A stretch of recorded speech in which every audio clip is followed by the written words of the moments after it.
welcome to this special online edition of The Match. On today's show, we're looking ahead to Real Madrid's Champions League last 16 second leg tie against Schalke. Here in the studio to discuss this one with me today is Dermot Corrigan. Dermot, welcome along. Here we are. 6-1 in the first leg. Real Madrid are surely all but through to the quarterfinals. Yeah, I don't think anybody realistically expects Schalke to come back and really threaten to overcome the deficit in the tie. Not even Schalke themselves. The players and coaches have been talking about coming to the Bernabeu more as an experience to try and from their point of view, they might try and win the game as opposed to go through in the tie. But from Madrid's point of view, there's plenty of things to look out for as well. It's probably going to be a young team. Carlo Ancelotti said today that some of the younger guys, Isco, Morata, Jeze, these guys are going to get to play. So it's big for them to play Champions League last 16, a knockout game in the Bernabeu with all the world watching. Really important for them to put in a decent performance. And as well, just for Madrid as a club, you know, this is the Champions League, it's a big night. So there's plenty for them to play for. Ronaldo's just one goal off levelling Ferenc Puskas' record of 242 goals. Will he do it tomorrow? Very good chance to do it tomorrow. He scored twice in the first leg, and you know he's on 11 goals already in the Champions League, which is fantastic displays from him so far in the competition. Schalke's defence was pretty leaky as well in the first game, so he'll think that he's a good chance of getting on the score sheet. Fantastic for him to match somebody like Puskas, who's a huge figure in the world game. You know, one of the top footballers of the 20th century, won so much with Madrid in the 50s and 60s, and a real legend in the club. So it's another one for Ronaldo. You know, he breaks records every couple of weeks, every show almost. We're talking about another one, but this will be a special one to go alongside a guy like Ferenc Puskas. Well, Carlo Ancelotti confirmed in his press conference earlier that Ronaldo, Morata and Jeze will be starting up front tomorrow. Let's hear what else he had to say in that press conference. Difícil hacer una comparación porque he tenido plantillas. It's difficult to compare the squads I've worked with. I've worked with many quality squads during my time as a manager. I'm very happy with this group of players. They have a bit of everything: experience, youth, quality, good character. I think it's the most evenly balanced squad I've worked with. Tiene juventud, tiene calidad, tiene carácter, tiene personalidad. Creo que el equipo está bien, puede jugar un buen partido. Tenemos que hacerlo por muchas razones. I want to help the players to play a good game for many reasons. It's a Champions League match. We have to try and maintain this positive momentum we've seen in recent months.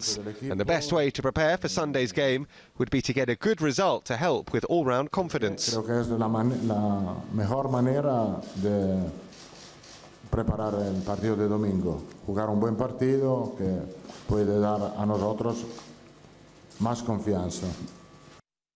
Well, Ancelotti said in that press conference that he hopes that Karim Benzema will be back in time for Sunday's game. But even so, important on Tuesday for Morata and Jeze to gain confidence just in case he's not back. Yeah, really big opportunity for the two guys to come in, and especially for Morata, who's maybe lacking a little bit in confidence because he hasn't had as much game time in recent weeks and months as he would have liked.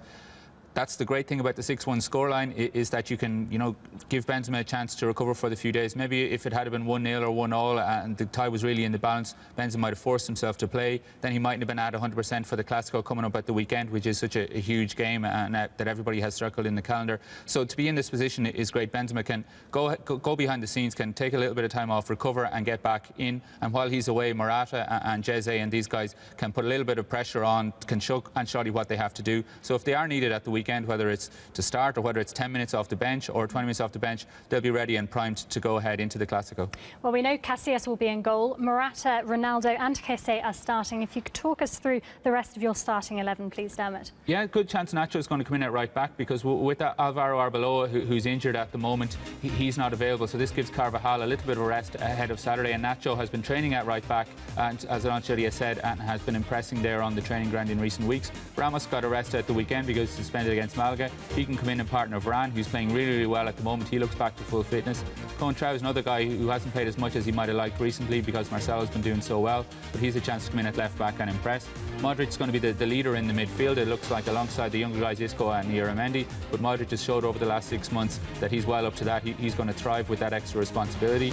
And we've got the three guys up front, but Ronaldo, you know, he doesn't really take a day off, Ronaldo, if he can get a chance. He's just champing at the bit, and he'll like the look of adding to that goal tally. And as we were saying, Morata and Jeze, the two guys have a chance to show what they can do in a big Champions League knockout game at the Bernabeu, and they'll be really looking forward to that.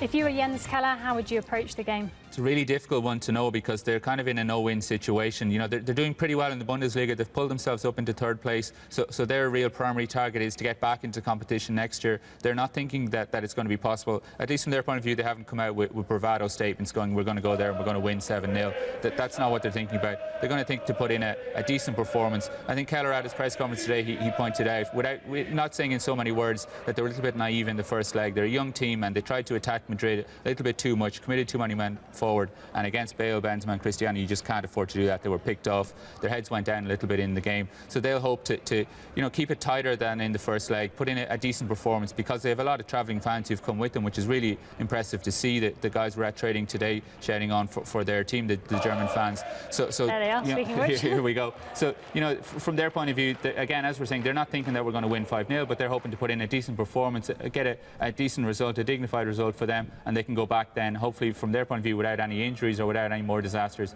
and concentrate on the Bundesliga. Well, if Jens Keller said ahead of the first leg that a minor miracle was needed to go through to the quarter-finals, that was ahead of the first leg. Let's hear now what he had to say ahead of the second leg. Hier ist ein ganz besonderes Spiel, hier spielen zu dürfen im Bernabeu-Stadion und We have a young side, and this game would be a fantastic learning opportunity for them all. They're delighted to be playing at the Bernabeu. We need to play much better than we did in the first leg. Our first 15 minutes were good, but after that we needed to be tighter, not allow opponents opportunities. Everyone who plays tomorrow will do so with great joy, and they have to come ready to fight. Ja, das habe ich ja schon im Vorspiel gesagt, dass ich der Meinung bin, dass Real Madrid und Bayern München aktuell. I've said it before, I'll say it again. In my opinion, Bayern Munich and Real Madrid are the two best sides in the world right now. They have some incredible individual players, and I think they're the world's strongest teams. Aktuell die zwei stärksten Mannschaften sind. Jens Keller there speaking earlier in his press conference. Your final thoughts, Dermot, ahead for Tuesday's clash? I think it's, as I was saying, for the young guys, it's really big. It's a big achievement for them to get to this stage, and now they can put in a decent performance in the Champions League. It's a knockout round. Everybody's watching all around the world, which is great for them. From Madrid's point of view, you don't want to pick up any injuries ahead of the Clásico is an important thing. They'll control the game. They'll look to maybe pick off Schalke if Schalke come out and attack. But the most important thing is just to keep control of the game, not to let anything crazy to happen, and to go on and win it. Maybe with some goals from Ronaldo, maybe the kids might get a goal up front. That would be an ideal situation for Madrid. Thank you very much for coming in today. That's all we have time for. Don't forget, kick-offs at 8:45 p.m. local time. Enjoy the game and adios.